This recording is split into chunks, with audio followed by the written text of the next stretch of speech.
Hello and welcome to Sports Fan Entertainment. 32 teams, 32 days, and today we are talking about the Arizona Cardinals in my 2017-18 NFL season previews. And I struggled putting this video together because the Cardinals had such a bizarre 2016 season.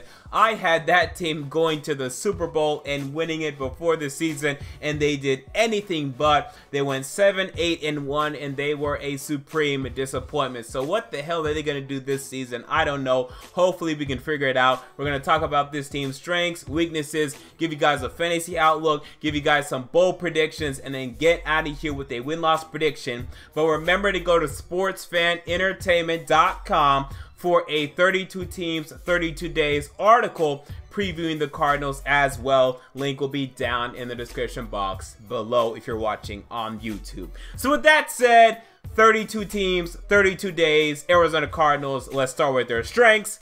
Linebacking core. You have to love it. Chandler Jones and Markus Golden on the outside. Both of these men combined for over 23 sacks last season. 12.5 from Markus Golden, 11 from Chandler Jones. Both men had 4 forced fumbles each. That is incredible. They get after the quarterback, they strip sack the quarterback, and you have to love that. Not only do they get to the quarterback, they also get the ball from the quarterback. That is tremendously effective, tremendously viable. They are both tremendous. Behind them, there's not much, but there doesn't have to be much because they're on the field most of the time anyway. But the Cardinals did pick up Jarvis Jones, who is not great at getting after the quarterback, but he's very good against the run, and he can help set the edge whenever Jones or Golden is not on the field. Hopefully they're healthy, but if they're not, Jones won't be a bad replacement. So you like that outside linebacking core. You look in the inside. How about Haason Reddick, whom the Arizona Cardinals took with the number 13 overall pick in the 2017 NFL draft? This guy is versatile. Even he can rush the passer, but he's also a very good run defender, also good in coverage. He pretty much does it all. He's going to be a do-it-all type guy for the Arizona Cardinals. They also signed Carlos Dansby, who's been moving around the league lately, but he's been an NFL veteran. He's going on 36 years old, so you don't love that. The guy knows how to play. He's a solid linebacker for sure. He's going to make an impact. So I love the linebacking core in Arizona. I love the running back, okay, in Arizona as well. I couldn't say running backs, but I love the running back. David Johnson is fantastic. Over 1,200 rushing yards last season, combined with over 800 receiving yards. That is almost unheard of. He had a fantastic sophomore campaign. I can't wait to see what he does this year in his junior campaign in the NFL. Superb numbers there. Now, there's a couple things he needs to work on. 3 fumbles lost last season, way too much right there, and also only 4.2 yards per carry. I need to see that number get a little higher, but this guy's a fantastic running back. Now behind him, you do have Kerwin Williams and Chris Johnson. They're not great, they're not bad, but I don't love either one of them. Chris Johnson's gotten old at this point, and Kerwin Williams, he had nice stats last year, but I want to see him do it again this year with more duty as well. So we'll see what he can do this upcoming season. Look at this team's weaknesses though. I look at the defensive line. I don't love the defensive line at all. You lost Calais Campbell in free agency, and now Robert Nkemdiche is going to have to step up. This guy did absolutely nothing last year. In about 82 snaps, he ended up with about 1 tackle on the stat sheet. That is terrible last year for his rookie campaign coming out of Ole Miss. He was lazy at Ole Miss. I knew coming into the draft he was going to be lazy for whoever drafted him. The Cardinals didn't care. They took him in the first round. I gave them a D+ when they did it. I give them an F now because he's been even worse than I could even imagine, combining for only 1 tackle last season. But perhaps he has finally figured it out. Perhaps he has finally matured. We will see heading into this season, but I don't love his future projections. That is for sure. I am not a big Robert Nkemdiche fan. I like to call him Robert clown Dichi because he's so much of a clown. Look at the tight ends. I don't love the tight ends. Jermaine Gresham, this guy is getting old, and he's been completely ineffective for this football team. His past 2 seasons have been his worst 2 seasons in his NFL career. This guy hasn't made any impact the past 2 years. They also have Troy Nicholas behind him. Hasn't made much of an impact. The tight ends are not great for this football team. I also don't love the cornerbacks. Patrick Peterson is very, very good,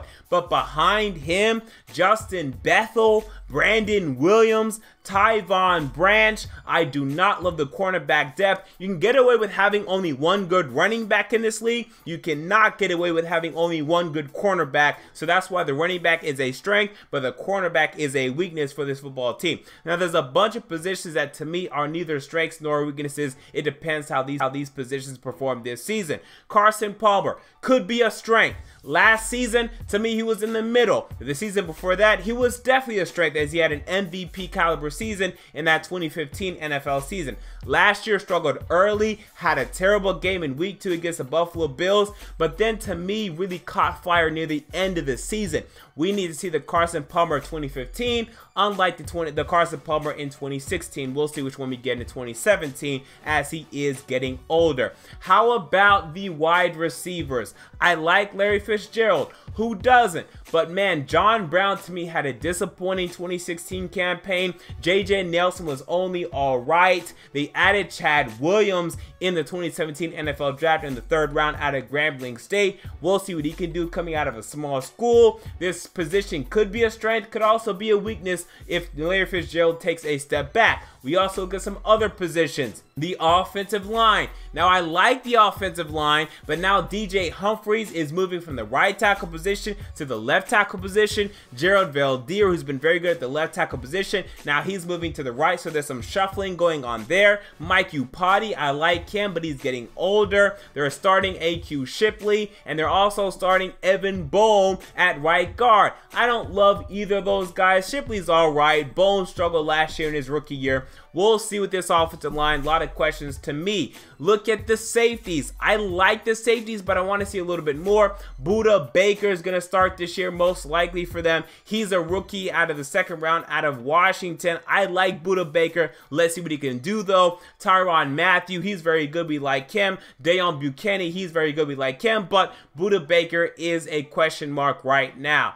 So we move on to the fantasy outlook for this football team. This is what I currently have slated for this 2017 campaign. Carson Palmer, 4,300 passing yards, 30 touchdowns, 12 interceptions. That's what I have him down for. I like him this year, though. I know he's getting older, but I think last year he struggled more so due to lack of chemistry offensively than old age. I think he's still fine. I still think he has another year or 2 left in him, so I like him this year fantasy-wise. Running back David Johnson, how can you not love this guy? Now, do you take him number 1 overall? To me, you certainly could.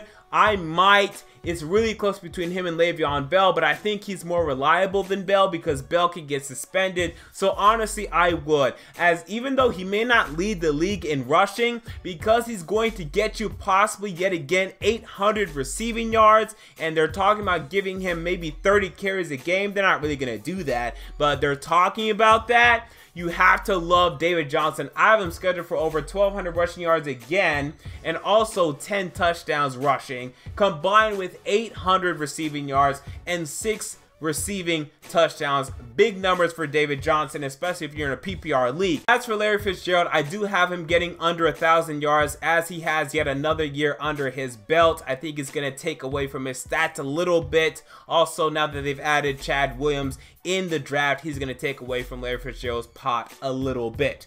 All right, we now look at some bold predictions for this Cardinals season. How about bold prediction number 1? Markus Golden, we get over 13 sacks this season. Not that bold. Last year he had 12.5, but 13 sacks in any season for any player is a lot, and he will be in the Defensive Player of the Year conversation.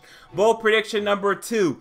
Larry Fitzgerald retires at the end of the year. I think this is his last year. I think the fans know that. They've been chanting his name a lot at training camp. He won't confirm or deny it, but I think this is his last year. And bold prediction number 3, Haason Reddick, Budda Baker, and Chad Williams all have impressive rookie years. These are the first 3 draft picks for the Cardinals this season. I think they're going to all impress, all make impacts, all be very nice in their rookie campaigns. Alright, so now let's look at the Arizona Cardinals 2017 schedule, and we're not going to go game by game necessarily, but we will look at it chunk by chunk. Let's start with the NFC West chunk, as that is the biggest chunk, and I expect the Cardinals to go 4-2 in their own division, but they could go about 3-3 or 5-1 if they're really lucky. I look at this division, and they'll likely split with the Seahawks. They almost do every single year. But I expect them to lose one game to the Rams or the 49ers too. They've lost to the Rams for the past couple years. I don't know why. That's just what they do. And the 49ers, they're creeping up a little bit. They're still not going to be good, but they may be a little dangerous. They may be a little tricky. So I expect 4-2 in this division for the Arizona Cardinals. Outside of the division, this team goes up against the NFC East, and that is a very tough matchup right there. The Cardinals could only go 1-3 against that division. They could go 2-2. They could go 3-1. Probably not 0-4. Probably not 4-0. We'll see what happens there. This team also goes up against the AFC South, which has not been a good division in recent years, but each team in the AFC South did improve this offseason. They're a dangerous division this year. Colts are going to come back to me. Titans looking like a playoff contender. Texans will be in the mix. Jaguars will be dangerous. Look out for the AFC South. I expect the Cardinals to go maybe 2-2 against the AFC South. Look at the other matchups against the Lions and the Buccaneers as they finish second in their concurrent divisions, respectively. I expect a split here, probably with the Cardinals losing to the Lions and beating the Bucs, or vice versa. It really doesn't matter, but I expect a split there. Alright, so when I look at this team in terms of win-loss predictions, let's start with their best case scenario. To me, it's 10-6 and winning the NFC West. I still think this is possible, very much so. Carson Palmer needs to play well. If he does that, David Johnson continues to do what he's doing. Larry Fitzgerald does not drop off. Peterson does his thing. The other players on the defense do their thing. Jones, Golden, everybody shows up. 10-6 to me is the best case scenario. Now, some people would say 11-5 or 12-4, maybe even 13-3. To me, I just can't see it. I'll get into why a little bit in a second. Worst case scenario, 6-10. I don't see them being much worse than this, because you still have all those guys I just mentioned. That's a lot of talent, elite talent indeed, in guys like Markus Golden, Patrick Peterson, and David Johnson. It's going to be hard to win less than 6 games with all of that talent. But my prediction is 8-8, and this is why. I look at these losses in free agency. Calais Campbell, Tony Jefferson, Marcus Cooper, DJ Swearinger, and Kevin Minter. 4 defensive starters and 1 important player in DJ Swearinger. That hurts, okay? Especially Calais Campbell, who was the heart of this defense for years. And yes, you replace those guys with Haason Reddick and Budda Baker and Carlos Dansby, but man, I'd rather prefer the first 5 guys than the guys we just mentioned. And also last year, the special teams was awful, and you did sign Phil Dawson, but I still expect the punting game to not be very good, and I'm not sure if the special teams defense will be much better than it was last season. I just can't buy into the Cardinals bouncing back heading into the playoffs. I still think it's very much possible, but I just can't predict that. I think they're going to be in the playoff mix. I think they and the Seattle Seahawks will be battling for the NFC West almost all season long, but I just can't pick this team to get over the hump when they lost all those guys I just mentioned. Calais Campbell, Tony Jefferson, Kevin Minter, Marcus Cooper, DJ Swearinger, gone, gone, gone, gone, gone, and that hurts. Especially Calais Campbell, the heart and soul of this defense for years. To me, they improve a half a game in 2017, but I just cannot project them to improve more than that. So there you go. Those are my thoughts on the Arizona Cardinals. What are your thoughts? Comment down below. I want to know. Again, remember to head over to sportsfanentertainment.com for the article relating to the Arizona Cardinals 2017-18 season. Check out SFE on all of our social media links down in the description box below if you're watching on YouTube. And until next time, this has been MJ of Sports Fan Entertainment, and I'm out. See you all later.